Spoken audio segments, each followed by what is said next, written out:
오늘 우리에게 주시는 하나님의 말씀을 우리 함께 읽도록 하겠습니다. 오늘 우리에게 주시는 하나님 말씀은 이사야서 56장 1절부터 8절 말씀입니다. 제가 읽어드리겠습니다. 주님께서 말씀하신다. 너희는 공평을 지키며 공의를 행하여라. 나의 구원이 가까이 왔고 나의 의가 곧 나타날 것이다. 공평을 지키고 공의를 철저히 지키는 사람은 복이 있다. 안식일을 지켜서 더럽히지 않는 사람, 그 어떤 악행에도 손을 대지 않는 사람은 복이 있다. 이방 사람이라도 주님께로 온 사람은 주님께서 나를 당신의 백성과는 차별하신다 하고 말하지 못하게 하여라. 고자라도 나는 마른 장작에 지나지 않는다 하고 말하지 못하게 하여라. 이러한 사람들에게 주님께서 이렇게 말씀하신다. 비록 고자라 하더라도 나의 안식일을 지키고 나를 기쁘게 하는 일을 하고 나의 언약을 철저히 지키면 그들의 이름이 나의 성전과 나의 성벽 안에서 영원히 기억되도록 하겠다. 아들, 딸을 두어서 이름을 남기는 것보다 더 낫게 하여 주겠다. 그들의 이름이 잊혀지지 않도록 영원한 명성을 그들에게 주겠다. 주님을 섬기려고 하는 이방 사람들은 주님의 이름을 사랑하여 주님의 종이 되어라. 안식일을 지켜 더럽히지 않고 나의 언약을 철저히 지키는 이방 사람들은 내가 그들을 나의 거룩한 산으로 인도하여 기도하는 내 집에서 기쁨을 누리게 하겠다. 또한 그들이 내 제단 위에 바친 번제물과 희생제물들을 내가 기꺼이 받을 것이니 나의 집은 만민이 모여 기도하는 집이라고 불릴 것이다. 쫓겨난 이스라엘 사람을 모으시는 주 하나님께서 말씀하신다. 내가 이미 나에게로 모아들인 사람들 외에 또 더 모아드리겠다. 아멘. 이사야서를 본문으로 해서 우리가 계속 말씀을 좀 나누고 있는데요. 이사야서는 모두 66장으로 되어 있죠. 그런데 각기 다른 세 시대의 문헌이 합쳐진 것이다 라고 말씀을 드렸어요. 1장부터 39장까지를 제1 이사야서 이렇게 부르는데 예루살렘이 망하기 전 주전 8세기를 배경으로 하는 이야기가 1장부터 39장입니다. 또 40장부터 55장까지는 제2 이사야서라고 하는데 이제 예루살렘이 멸망하고 유대인들이 바벨론의 포로로 잡혀가게 되죠. 그 상황을 배경으로 쓰여진 내용이죠. 그리고 56장부터 66장까지는 제3 이사야서라고 부르는데 포로로 끌려갔던 사람들이 또 그 후예들이 포로 생활을 마치고 이제 유대 땅에 돌아온 이후의 상황을 기록하고 있는 내용입니다. 오늘 우리가 읽은 이사야서 56장은 제3 이사야서의 첫 번째 장이죠. 이스라엘 백성들이 포로에서 돌아와서 이제 그들이 다시 회복하게 될 공동체에 대한 비전을 이 말씀 속에 담고 있습니다. 1절을 보시면 이 공동체의 비전을 이렇게 기록하고 있습니다. 주님께서 말씀하신다. 너희는 공평을 지키며 공의를 행하여라. 나의 구원이 가까이 왔고 나의 의가 곧 나타날 것이다.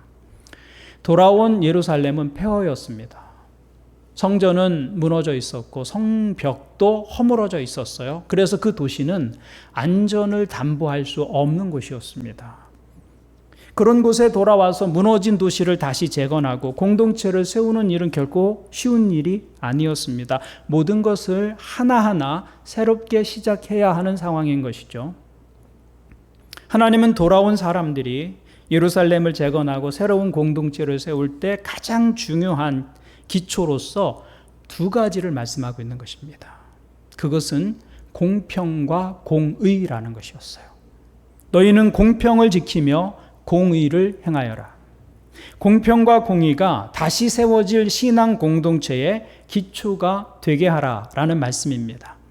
예루살렘은 폐허에서 다시 시작되어야만 했습니다.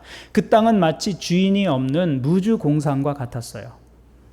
이런 상황에서는 먼저 돌아온 사람들이 주도권을 쥐기 마련입니다. 어떤 기준이나 법적 장치가 정교하게 만들어져 있지 않기 때문에 먼저 온 사람들이 정한 것이 기준이 됩니다. 그들이 하던 방식이 관례가 되죠. 대부분의 공동체가 그렇게 시작되는 것을 볼 수 있습니다. 그런데 그렇게 세워지는 법이나 기준은 먼저 온 사람들에게 유리하게 되어 있습니다.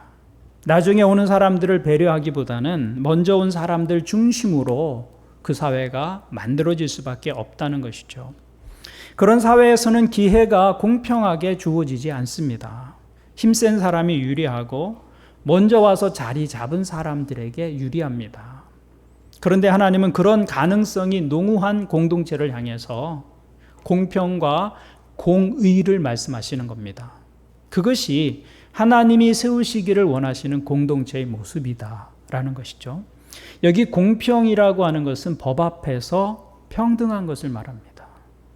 돈이 많고 유력한 사람이라고 해서 법이 유연하게 적용되어서는 안 됩니다. 적당히 집행되어서는 안 되죠. 또 가난한 사람이라고 해서 법을 어겨도 되는 것은 아닙니다. 법 앞에서는 모두가 평등해야 합니다. 그것이 한 사회가 유지될 수 있는 신뢰의 바탕이 되는 것이죠. 그러나 그런 공평, 평등만을 가지고서는 사회가 건강해지는 것은 아닙니다. 평등한 기준을 적용한다고 해서 이미 가진 사람과 아직 가지지 못한 사람들이 모두가 혜택을 누릴 수 있는 것은 아닙니다. 차이가 날 수밖에 없습니다. 그 출발점이 다르기 때문이죠. 누구는 50m 앞에서 출발하는 상황이고 누구는 스타트 라인에 서 있다면 똑같은 법이 적용되어져도 승자가 독식하는 사회가 될 수밖에 없습니다. 그런 사회에선 한 번 뒤처진 사람은 다시 회복하기가 어렵습니다. 그럴 때 공평이 아니라 공의는 뒤처진 사람들에게도 기회가 제공되어지는 것을 의미하는 것이죠. 이것을 그림으로 잘 표현한 그림이 있어서 제가 소개합니다. 이거는 이퀄리티, 평등, 균등 이런 사진은 왼쪽에 있죠. 그리고 이퀴티, 공정하다라는 그림은 오른쪽에 있습니다. 이 그림에 의하면 평등하다라는 말과 공정하다라는 말은 다른 개념입니다. 이퀄리티, 평등한 사회를 만드는 것도 쉬운 것은 아니에요. 모두가 평등하게 상자를 하나씩 가질 수 있는 평등사회 만드는 거 아주 어려운 일입니다. 대부분은 힘 있는 사람들이 더 갖게 됩니다. 2개, 3개 차지하고 힘이 없는 사람들은 그마저도 차지하지 못하는 상황이 리얼리티입니다. 그게 현실일 수 있어요. 모두가 평등하게 하나씩 갖는 사회 만드는 것도 쉽지 않다 그 말이죠. 그런데 하나님께서는 돌아온 이스라엘 공동체에게 의도하신 모습은 왼쪽 모두가 똑같이 하나씩 갖자 그런 사회를 넘어서 어느 쪽으로 가는 거였어요? 오른쪽으로 가는 거예요. 공정한 공동체. 그것이 하나님께서 이루어 가시려고 하는 세상의 모습이다라는 것입니다. 하나님의 은혜가 적용되는 것이죠. 그래서 차별이 없는 공동체를 하나님이 기대하시는 것입니다. 그것을 극적으로 보여주는 장면을 여기 기록하고 있는데요. 3절부터 5절 말씀입니다. 이방 사람이라도 주님께로 온 사람은 주님께서 나를 당신의 백성과는 차별하신다 하고 말하지 못하게 하여라. 고자라도 나는 마른 장작에 지나지 않는다 하고 말하지 못하게 하여라. 이러한 사람들에게 주님께서 이렇게 말씀하신다. 비록 고자라 하더라도 나의 안식일을 지키고 나를 기쁘게 하는 일을 하고 나의 언약을 철저히 지키면 그들의 이름이 나의 성전과 나의 성벽 안에서 영원히 기억되도록 하겠다. 아들, 딸을 두어서 이름을 남기는 것보다 더 낫게 하여 주겠다. 그들의 이름이 잊혀지지 않도록 영원한 명성을 그들에게 주겠다. 하나님은 이방인이나 고자라 할지라도 차별이 없이 대우받는 그런 사회를 이루라고 말씀하고 있는 것입니다.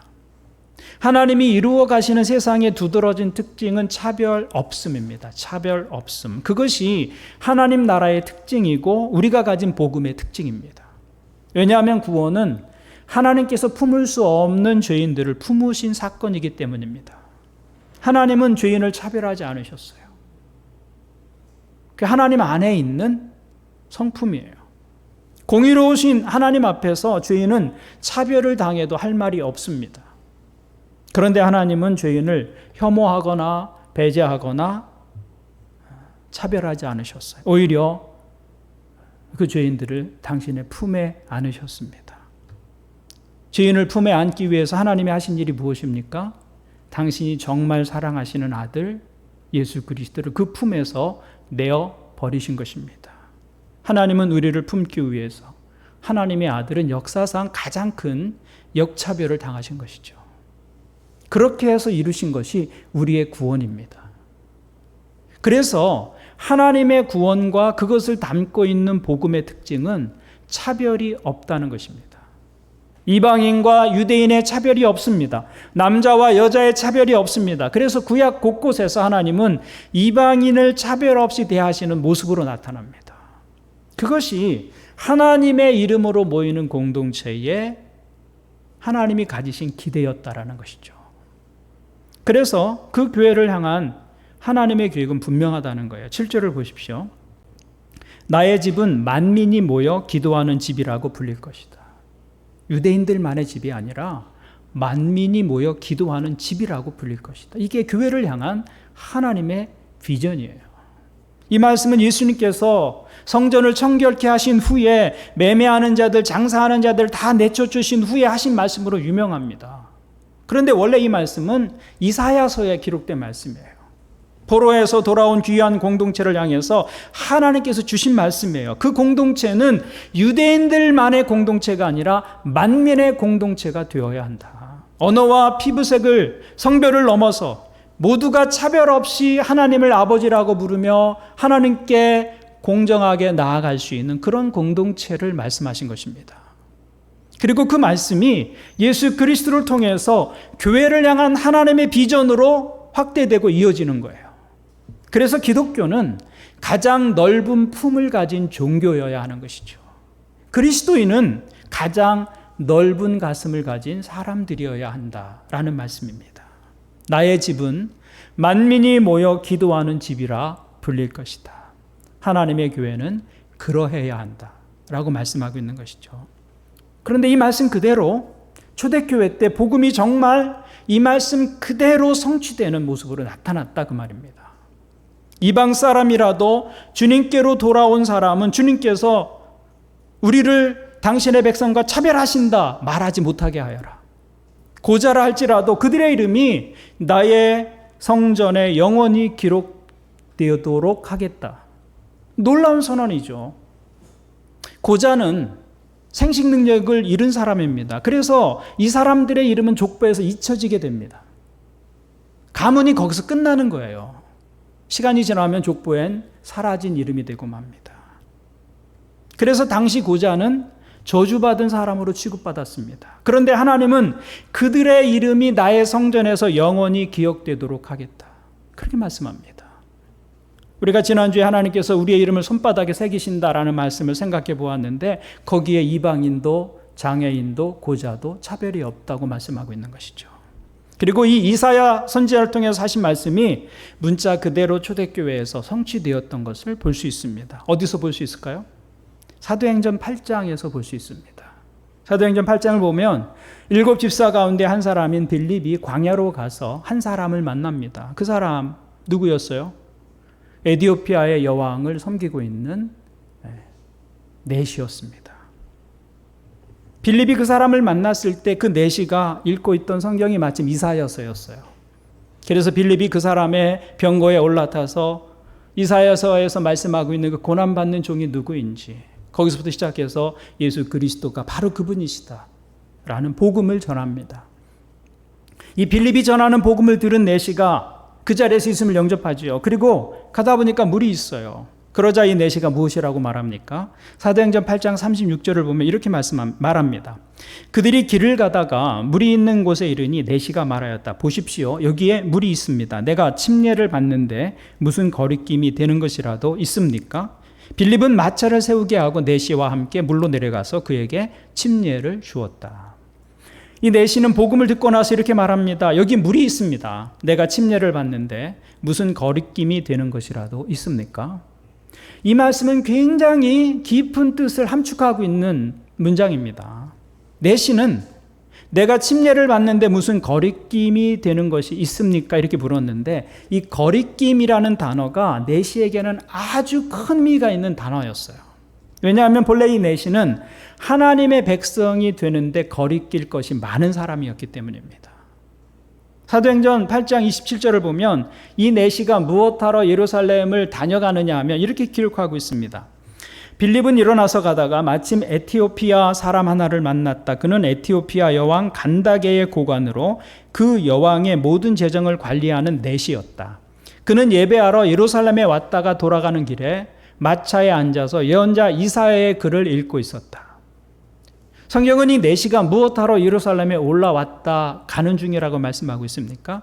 예배하러 왔다 가는 길이었다. 이렇게 기록하고 있습니다. 이 사람 예배하기 위해서 예루살렘 성전을 방문했습니다. 이 사람 어디서 예배했을까요? 성전에 들어갔을까요? 성전에 들어가지 못했을 것입니다. 예배를 드렸어도 성전 밖에서 예배했을 것입니다. 그가 성전에 들어가는 데는 거리낄 것이 많았기 때문입니다. 첫 번째, 이 사람은 이방인이었습니다. 예루살렘 성전은 유대인의 성전입니다. 그래서 아무나 들어갈 수 있는 곳이 아닙니다. 그렇다고 이방인들이 아예 못 들어간다, 그런 건 아니에요. 이방인들 중에도 할례 받고 유대교를 전향한 사람들이 있었어요. 그들은 또 예배할 수 있었습니다. 그러니까 이 에디오피아 내시가 이방인이었다고 해서 꼭 성전에 들어갈 수 없었던 것은 아니었다. 그런데 문제는 이 사람의 신분이 무엇이었습니까? 내시였다는 거죠. 내시. 당시 근동 지방에는 거세된 남성들이 왕궁에서 고위 관료로 일했던 것, 왕궁에서 일하기 위해서는 내시가 되어야 하는, 거세해야 하는 그런 룰이 있었다는 것이죠. 이 사람이 바로 그런 사람이었습니다. 그런데 신명기 23장을 보면 이렇게 말씀합니다. 고환이 상한 자나 음경이 잘린 자는 여호와의 총회에 들어오지 못하리라. 구약의 율법에 의하면 거세당한 남자는 여호와의 총회에 들어오지 못한다. 이렇게 규정하고 있습니다. 그러니까 율법에 의하면 이 사람은 어떤 경우에도 성전에 들어갈 수 없는 사람이에요. 이방인인데다가 내시였기 때문입니다. 그래서 이 사람이 거리낌이라는 단어를 사용하고 있는 겁니다. 자기는 성전에 들어가서 예배하는데도 거리낌이 많은 사람입니다. 율법의 기준으로 이 사람은 하나님께 나아가는데 거리낄 것이 많은 사람이다, 그 말이죠. 이방인이었기 때문에 성전에 들어가는데 제한을 받았고 거세당한 사람이었기 때문에 유대인의 총회에 들어갈 수 없는 존재였습니다. 이 사람은 하나님께 나아가는데 이중의 장애를 가진 사람이었죠. 율법에 의하면 이 사람 절대로 성전에 출입할 수 없는 사람입니다. 그런데 중요한 것은 신약 시대에 와서 하나님의 백성이 되는 의식이 할례에서 침례로 바뀌게 됩니다. 이제는 할례 받은 사람이 하나님의 백성이 되는 것이 아니라 예수 그리스도를 구주와 주님으로 인정하고 침례를 받는 사람이 하나님의 자녀가 되는 것이죠. 하나님은 유대인의 담을 넘기 위해서 할례라는 제도를 폐하시고 침례라는 새로운 제도를 우리에게 주신 거예요. 이것은 내시의 입장에서는 엄청난 변화입니다. 유대인들이 목숨을 걸고 지켰던 할례가 무너지고 그들을 하나님의 백성으로 받아들이기 위해서 새로운 방법을 하나님께서 우리에게 허락해 주신 것이죠. 그래서 이제 내시도 하나님의 백성이 될 수 있게 된 것입니다. 그 기쁨이 표현된 말씀이 바로 이 구절입니다. 여기에 물이 있는데 내가 침례를 받는데 무슨 거리낌이라도 되는 것이 있겠습니까? 그렇게 묻는 것이죠. 이 벽이 허물어진 거예요. 이것이 하나님께서 우리 가운데 행하시는 일이라는 것입니다. 벽을 허무시고 경계를 넘어서게 하시는 것입니다. 원래 율법에 의하면 빌립은 이 내시를 만날 수도 없는 사람인 것이죠. 유대인이 어떻게 이방인을 만날 수 있습니까? 구약에는 그런 경계가 많았습니다. 유대인과 이방인의 경계가 있었고 남자와 여자의 경계가 있었고 자유인과 종의 경계가 있었어요. 그런데 그리스도의 복음이 그 경계를 넘어서 모든 사람에게로 간 것입니다. 그 당시 이 내시와 같은 입장에 있던 사람들이 누구였느냐면 여성들이었어요.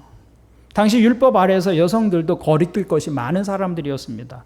여성도 율법에 의하면 할례와는 상관이 없는 사람들입니다. 그러니까 만약에 오늘날까지 할례가 하나님의 백성이 되는 의식이었다면 여자들은 아직까지도 하나님의 백성으로서의 온전한 자격 또 온전한 축복을 누리지 못했을 것이다. 그런데 할례가 아니라 침례로 하나님께서 그 의식을 바꿔주셨어요. 그래서 남자든 여자든 모두가 하나님의 백성이 될 수 있게 된 것이죠. 그래서 사도행전 8장 12절을 보면 이렇게 기록하고 있습니다. 그런데 빌립이 하나님 나라와 예수 그리스도의 이름에 관한 기쁜 소식을 전하니 남자나 여자나 다 그의 말을 믿고서 침례를 받았다. 여기 사도행전 저자인 누가는 남자나 여자나 다 이렇게 기록하고 있어요. 의도적으로 기록하고 있는 것이죠. 복음은 율법이 그어놓은 선, 그 할례받은 남자라는 그 선을 넘어가게 된 것입니다. 그래서 남자나 여자나 다라고 말하고 있는 것이죠. 그것이 온전한 복음이 전해질 때 일어난 일이었다라는 것입니다. 그것이 바로 복음의 본질이고 기독교의 정신인 것이죠. 복음은 율법이 그어놓은 경계 밖으로 나가는 것입니다. 유대인이라는 인종적인 경계, 할례받은 남자라는 그 율법적인 경계를 넘어서 밖으로 나가게 된 것이죠. 그래서 남자와 여자가, 이방인과 유대인이, 장애가 있는 사람과 없는 사람이, 종과 자유인이 모두가 다 하나님의 백성이 되는 길이 열려지게 된 것입니다. 그래서 사도 바울은 갈라디아에서 이렇게 말씀하고 있습니다. 여러분은 모두 그 믿음으로 말미암아 그리스도 예수 안에서 하나님의 자녀들입니다. 차별이 없다 그 말이에요. 여러분은 모두 침례를 받아 그리스도와 하나가 되고 그리스도를 옷으로 입은 사람들이기 때문입니다. 유대 사람도 그리스 사람도 없으며 종도 자유인도 없으며 남자와 여자가 없습니다. 여러분 모두가 그리스도 예수 안에서 하나이기 때문입니다. 이게 복음이 선포하고 있는 거예요. 이게 복음의 결과라는 것입니다. 복음은 여러 가지 조건으로 경계에 지워진 것을 지워내는 것입니다. 갖가지 이유로 만들어진 그 차별들을 없이 하는 것이 복음의 모습이었다라는 것입니다. 신약의 교회는 이 복음을 가진 교회였다 그 말입니다. 그래서 초대교인들은 이 복음을 가지고 유대인들이 그토록 수백 년 동안 미워했던 사마리아 사람들을 찾아갑니다. 유대인들이 유대인이라는 담을 헐고 이방인 향해서 복음을 들고 나가게 됩니다. 남자와 여자라는 그 성의 담을 넘어서 모든 사람으로 복음이 향하게 되죠. 그것이 복음의 방향이었다는 거예요. 복음의 방향. 그러므로 교회는 담을 허무는 곳이 되어야 한다라는 것이죠. 교회는 바로 그런 일을 하는 것이다. 차별 없는 복음을 가진 초대교회가 한 일이 무엇입니까? 모두가 하나님 안에서 가족이 되는 신앙 공동체를 만들어 갔다는 겁니다. 그래서 이방인들, 낯선 자들을 환대합니다. 가난한 자들을 돌보았습니다. 병든 자들을 찾아가고 위로하고 격려했습니다. 도움이 필요한 사람들을 외면하지 않았습니다. 각종 경계선을 지우고 그 경계를 넘어서 사람들에게로 다가갔어요. 그것이 처음 교회의 모습이었습니다. 그런데 오늘날 교회는 주님께서 바라시는 모습과는 좀 다른 방향으로 가는 것 같습니다.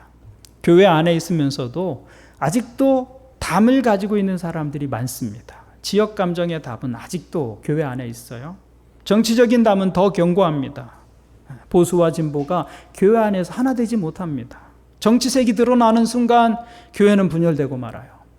복음보다 정치적 견해가 더 위에 있는 것은 아닌가, 그런 생각을 하게 됩니다. 요즘은 세대 간에 큰 담이 만들어지고 있죠. 또 남성과 여성이라는 이슈도 아주 큰 주제가 되고 있습니다. 초대교회는 담을 헐고 경계를 넘어서 자신들과 다른 사람들, 자신들을 넘어서 다른 사람들에게로 향했는데, 오늘날 교회는 오히려 담을 다시 쌓고 있는 것은 아닌가, 그런 생각을 하게 됩니다. 담을 쌓을 뿐만 아니라 어떤 그리스도인들은 자신들과 다른 견해를 가진 사람들, 자신들과 다른 삶의 방식을 가진 사람들을 혐오하고 반대하고 미워합니다. 그리고는 진리를 위해서 그럴 수밖에 없다고 이야기합니다. 신앙을 지키기 위해서, 교리를 지키기 위해서는 마땅히 그러해야 한다고 말합니다. 그런데 누구를 미워하고 누구를 반대하고 누구를 혐오해야 지켜지는 교리라고 한다면 그것이 정말 지킬 만한 가치가 있는 것일까라는 생각을 하게 되는 것이죠. 그것은 교회가 해야 할 일은 아니다라는 것이죠. 복음을 가진 사람들의 모습일 수 없다라고 말씀하고 있는 것입니다. 복음은 그런 모든 차이를 다 품어낼 수 있는 큰 것이다라는 것입니다. 그래서 성경은 복음 안에서 어떤 차별도 없다고 말씀하고 있는 것이죠. 유대인과 이방인, 남자와 여자, 종과 자유인, 그 사이에 어떤 차별도 없다고 선언하고 있습니다. 복음엔 담이 없습니다. 따라서 그리스도인은 그런 담을 쌓는 삶을 살아서는 안 된다는 것입니다. 그러면 어떻게 담을 쌓지 않는 삶이 가능하겠습니까? 이사야 선지자를 통해서 하나님은 이렇게 말씀하십니다. 8절입니다. 쫓겨난 이스라엘 사람을 모으시는 주 하나님께서 말씀하신다. 내가 이미 나에게로 모아들인 사람들 외에 또 더 모아드리겠다. 이게 하나님의 기대예요. 하나님은 돌아온 유대인들만으로 새로운 공동체를 만들어지는 것을 원치 않으셨어요. 그래서 고자도 환영하고 이방인도 환영되어지는 그런 공동체를 기대하셨던 것이죠. 모두가. 그래서 나는 이미 나에게로 모아들인 사람들 외에 또 더 모아드리겠다. 다른 종류의 사람이라도 더 모아드리겠다. 이렇게 말씀하고 있는 거예요. 그것이 교회가 가진 품이다라고 말씀하고 있는 것이죠. 그것이 그리스도인의 가슴이어야 한다라고 말씀하고 있는 것입니다. 그것이 믿는 사람들을 향한 하나님의 기대다라는 것입니다. 그래서 교회는 끊임없이 자신의 경계를 넘어서는 삶을 살려고 해야 한다는 것입니다. 우리 안에 있는 이기주의의 경계를 넘어서 이타적인 삶에 관심을 두는 것, 교회가 마땅히 해야 될 일인 것이죠. 교회는 또 기독교는 본질적으로 타자를 위해서 존재하는 곳이기 때문입니다. 초대교회를 보십시오. 하나님이 함께 하시니까 자신들 안에 머물러 있던 교회가 그 경계를 넘기 시작합니다. 다른 사람을 향하기 시작하는데 유대인 그리스도인들이 미워하던 사마리아인들에게로, 이방인 세계로, 여자들에게로, 이방인 내시에게 손을 내밀고 함께합니다. 그것이 처음 교회의 모습이었다는 것이죠. 그때 교회는 역사상 가장 교회다웠다 라는 것이 우리의 평가입니다. 왜냐하면 교회는 본질적으로 타자를 위한 존재이기 때문입니다. 그러므로 그리스도인으로의 부름은 다른 사람을 위한 부름이다 라는 생각을 해야 합니다. 그것이 복음 위에 세워진 교회의 모습이고 복음이 이끄는 삶의 모습이다라는 것입니다. 저는 우리 교회가 그런 교회의 모습, 그런 교회의 목적을 잃지 않는 교회가 되기를 바랍니다. 우리를 복음으로 부르시고 교회로 세우신 이유는 바로 거기에 있다. 경계를 넘고 가장 넓은 품을 가지고 살아가는 것입니다. 이 복음에 합당한 삶을 사는 저와 여러분 되시기를 주님의 이름으로 축원을 드립니다. 아멘. 기도하시겠습니다.